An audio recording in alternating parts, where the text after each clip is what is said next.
नमस्कार, मैं हूं अशोक। आप देख रहे हैं न्यूज़ फ्लैश सबसे तेज। बात करते हैं आज की सुर्खियों की। आज दिनांक 6 सितंबर अनंत चतुर्दशी यानी गणेश उत्सव का आखिरी दिन है। गणपति प्रतिमा के विसर्जन के लिए दिन भर में 5 मुहूर्त है। इनमें आप अपनी सुविधा के मुताबिक प्रतिमा का विसर्जन कर सकते हैं।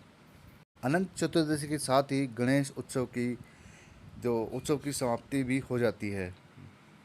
मुंबई में अनंत चतुर्दशी से पहले ब्लास्ट की धमकी मिली है। मुंबई पुलिस को व्हाट्सएप पे किया लिखा 400 किलो आरडीएक्स और 34 गाड़ियों में फिट किया गया। मुंबई पुलिस गुरुवार देर रात व्हाट्सएप पर धमकी मिली है। इसमें दावा किया गया है कि लश्कर आदि के 14 आतंकी शहर में आ चुके हैं और 400 किलो आरडीएक्स 34 गाड़ियों में भरकर लेके आए हैं। धमकी मिलते ही मुंबई पुलिस ने हाई अलर्ट घोषित कर दिया गया है।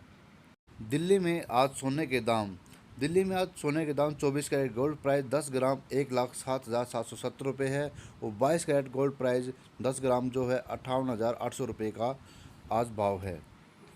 हरियाणा में आज पेट्रोल का भाव 95 रुपये 78 पैसे है और डीजल का भाव 88 रुपये 21 पैसे आज का भाव चल रहा है। आज 6 सितंबर 2025 के अनुसार एक अमेरिकी डॉलर का भाव 88 रुपये 28 पैसे के हिसाब से है।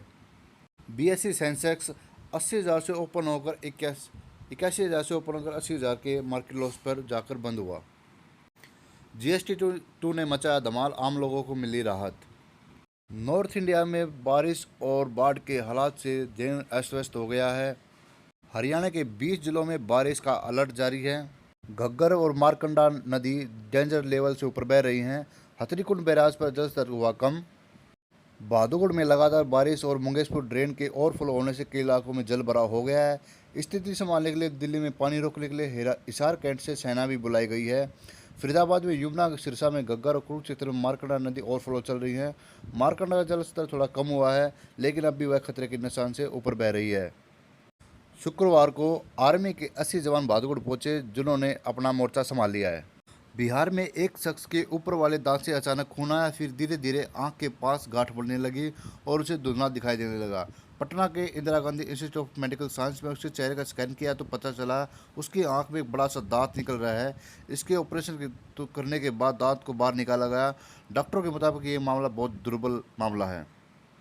यूपी के बहुचर्चित एसडीएम ज्योति मौर्य और उनके सफाई कर्मी पति आलोक मौर्य के केस की तरह हरियाणा के पलवल में भी एक मामला सामने आया है। यहाँ युवक युवती के बीच आर्य समाज मंदिर में लव मैरिज की गई। 26 वर्षीय प्रीतम का आरोप है कि उन्होंने पत्नी को दिल्ली पुलिस में भर्ती करने के लिए टेस्ट की तैयारी कराई। जैसे ही पत्नी को पुलिस में नौकरी लगी वह उसे छोड़कर मायके चली गई है। अब उसको साथ रहने से इनकार भी कर दिया है। पति ने इसको लेकर सीएम हरियाणा और राष्ट्रीय मानवाधिकार नई दिल्ली में भी शिकायत दर्ज कराई है। बिक गया नेहरू का ऐतिहासिक बंगला। जी आपने बिल्कुल सही सुना। 1100 करोड़ रुपए में बिकने जा रहा है देश के पहले प्रधानमंत्री पंडित जवाहरलाल नेहरू का मोतीलाल नेहरू मार्ग वाला बंगला। यह बंगला 4 एकड़ में फैला हुआ है। इस बंगले में जवाहरलाल नेहरू प्रधानमंत्री बनने के बाद सबसे पहले रहे थे। बाद में वह 3 मूर्ति भवन चले गए थे। पंजाब के मुख्यमंत्री भगवंत मान को तेज बुखार के चलते मोहाली के फोर्टिस अस्पताल में भर्ती कराया गया है। अस्पताल की तरफ से बयान जारी किया गया है कि भगवान मान को थकावट व हार्ट बीट धीमी होने के कारण अस्पताल में लाया गया था। यहाँ डॉक्टरों की टीम ने उनका चेकअप किया। अभी उनकी हालत स्थिर है। अमेरिका के उद्योग मंत्री हार्वर्ड लुटिक ने शुक्रवार को ब्लूमबर्ग टीवी से बात करते हुए भारत पर 25% एक्स्ट्रा टैरिफ हटाने के लिए 3 शर्तें रखी है। उन्होंने कहा कि भारत को रूस से तेल खरीदना बंद करना पड़ेगा, ब्रिक्स से अलग होना पड़ेगा और अमेरिका का सपोर्ट करना पड़ेगा। इसके अलावा उन्होंने कहा कि भारत 2 महीने के अंदर ही माफ़ी मांगकर ट्रंप के साथ व्यापार करने के लिए राजी हो जाएगा। इसी बीच अमेरिकी राष्ट्रपति ट्रंप का भी बयान एक सामने आया है। ट्रंप ने बोला कि हमने भारत और रूस को चीन के हाथों खो दिया है। अमेरिकी राष्ट्रपति ट्रंप ने आशंका जताई कि रूस और भारत अब चीन के पाले में जा चुके हैं। उन्होंने शुक्रवार को सोशल मीडिया लिखा कि ऐसा लगता है हमने भारत और रूस को चीन के हाथों खो दिया है। उम्मीद है उनका भविष्य अच्छा होगा। बैंक ऑफ बड़ौदा ने भी दिवालिया हो चुकी रिलायंस कम्युनिकेशन और अनिल अंबानी की फ्रॉड घोषित कर दिया गया है। इससे पहले भी स्टेट बैंक ऑफ इंडिया और बैंक ऑफ इंडिया ने भी एक्शन ले चुकी है। अब बात करते हैं जरूरत की खबर। क्या आपके पीएफ खाते में गड़बड़ी हुई है? कभी गलत मेंबर आईडी से लिंक हो जाना, कभी सर्विस हिस्ट्री गड़बड़ हो जाना, ऐसी कई से जो समस्या है वे कर्मचारियों के साथ होती रहती हैं। आपके साथ आपका यून के साथ आपका पीएफ नंबर गलत जुड़ गया होगा हालांकि अब रात की खबर है, ईपीएफओ ने 17 जनवरी 2025 से नई सुविधा करी है, जिसके जरिए आप खुद अपनी यूएन से गलत जुड़ी मेंबर आईडी को ऑनलाइन डीलिंक कर सकते हैं। यानी कि अब अपना ऑफिस के चक्कर काटने पड़ेंगे ना बार बार फॉर्म भरने की।